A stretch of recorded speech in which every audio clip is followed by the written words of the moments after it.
Good day everyone, I am Stephanie Nacho from BL3H2, and for today's video I'm going to talk about what is the best strategy that is suited for me as a future educator and for my students. So we all know that every individual is unique and we have different learning styles. And being a teacher, we must choose or select the appropriate strategy in teaching and learning and on how are we going to apply it. So for me, I choose cooperative learning. So before we go on why, let's define first what is cooperative learning. So when we say cooperative learning, it is sometimes called small group learning. It is also an instructional strategy in which small groups of students work together on a common task. So to fully understand what is cooperative learning strategy, I have prepared a short video clip. And afterwards of watching it, I'm going to expand more what is it all about. So here's the video.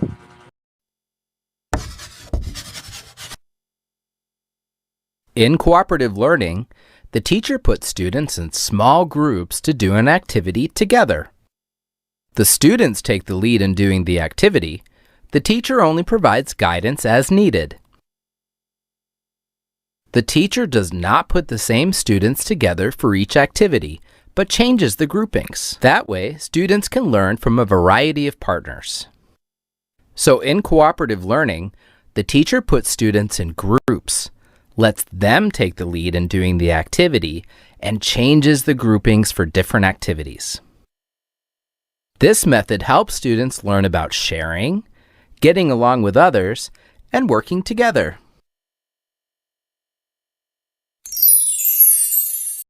So to proceed the discussion, in cooperative learning strategy, the task can be as simple as solving a multi-step math problem together, or as complex as developing a design for a new kind of school. So we all know that cooperative learning is an educational approach which aims to organize classroom activities into academic and social learning experiences. And in incorporating the strategy into classroom lessons, here are some examples. One of it is the Think, Pair, Share, or also called Turn and Talk. Think, Pair, Share, or TPS, is a collaborative learning strategy where students work together to solve a problem or answer a question about an assigned reading. This strategy requires students to number 1, think individually about a topic or answer to a question, and number 2, share ideas with classmates. Another example also is the jigsaw. So jigsaw activities are a specific type of information gap activity that work best when used with the whole class. The class is first divided into 4 groups to 6 learners who are then given some information on a particular aspect of the topic which they then become the experts in. Students are placed into home groups and expert groups and are each assigned a different topic within the same general topic.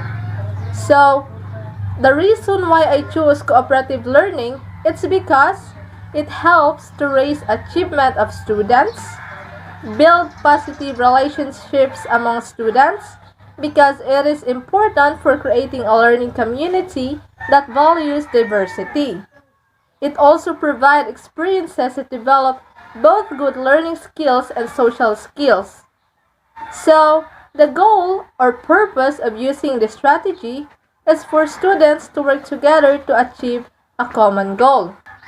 So, the goal or purpose of using this strategy is for students to work together to achieve a common goal. This strategy is essential or significant that each student understand their cooperative learning group role.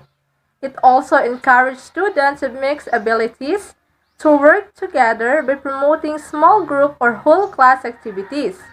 Through verbally expressing their ideas, and responding to others, your students will develop their self-confidence, as well as enhance their communication and critical thinking skills, which are vital throughout life. It is an effective way for students to learn and process information quickly with the help of others. So with that, I hope that you have learned and understand fully what is cooperative learning strategy all about. So let's call it a day. Thank you for watching and goodbye.